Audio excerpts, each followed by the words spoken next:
本人の場合は蓄積されてきた自然の中に一物一物の中に神が宿るみたいな、そういう発想っていうふうな、それを現実に生きてきたその歴史っていうものがあるっていうことですね。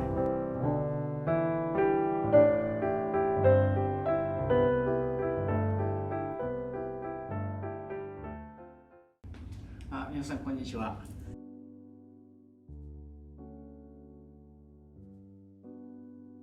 前回、なぜ姿勢学って不思議な学問をやるようになったのかっていうことを話をしましたが、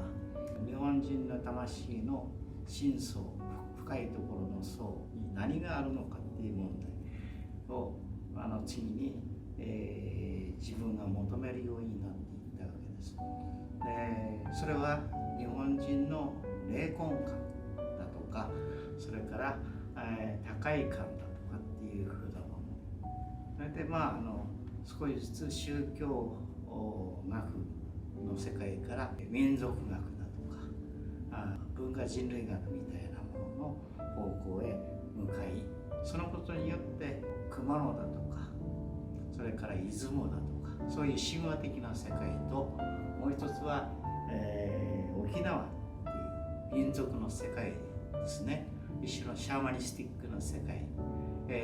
あそこにはニラエカナイっていう高い感があるんですけれども、そういう問題を求め始めたということです。で、結局その根底には一体何なのかというと、西洋と日本との間の一番の違いっていうふうなものは、その西洋の社会っていうふうなものがですね、基本的には生きてる人間と生きてる人間の間の契約っていうふうなもので成立してる。聖者対聖者だから結局社会契約論なんていうふうなものが出来上がるんですが、日本の社会っていうのはそんな単純なものじゃない。日本人の場合は蓄積されてきたその神々との関係性だとか、自然との関係性、しかも自然の中に一物一物の中に神が宿るみたいな、そういう発想っていうふうなもの、それを現実に生きてきたその歴史っていうふうなものがあるっていうことですね。したがって日本の社会っていうふうなものは基本的には神と、それから死者、死んでる人、それをご先祖さんとしても構いません。それから聖者、それで出来上がってる。だからそのいわゆるそういう村の寄り合いとか何だかの世界でもですね、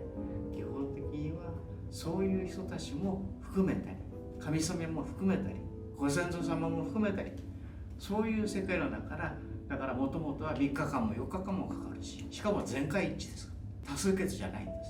す。そういう世界を作ってきたっていうことになります。やっぱり基本的にいわゆる明快に、人間と人間が話し合って語るだけではなくて、その過去の人間たちが抱いた神様たちとかっていうふうなものも全部含めた上で、この社会っていうものを構成してきたっていうふうなことを考えていかなきゃいけないと思うんですね。で、日本の場合、例えば日本文化の祖系をですね、今もう西洋化してしまいましたから、今僕が語ったようなことっていうものを今でもやってたら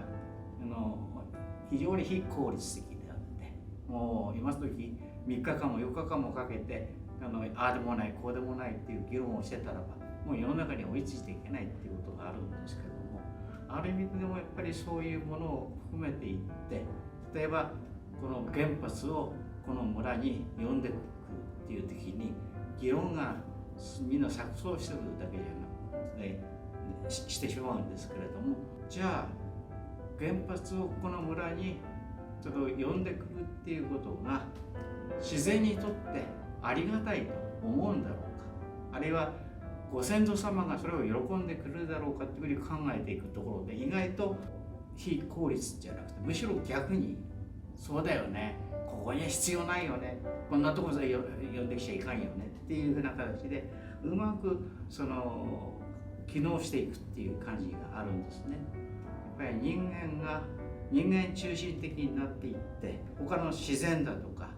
神々の世界っていうものを全部そんなものはないんだっていう、あるいは自分たちがそれを支配することができるんだっていうふうな発想がですね、今の現代社会の、例えばウクライナの問題にしても、あるいはパレスチナのガザ地区の問題にしても、その起こってきてしまっていて、人間中心主義であって、しかもまだ残ってる西洋中心主義とか、あるいは白人中心主義とか、有色人種っていうのはそこから一段劣ってるんだとか、そういう発想そのものがもう絶対にその賞味期限が切れてるんだっていう発想を持たなくちゃいけないだろうと思うんですね。2002年に空切りになった一つ僕の好きな映画があるんですね。凪圭史さんっていう小説家がいるんですね。その人の作品を映画化したものです。小泉隆さんという人が作った映画なんですけども、ロケーションはあれですね、信州の飯野っていうところで撮られたものです。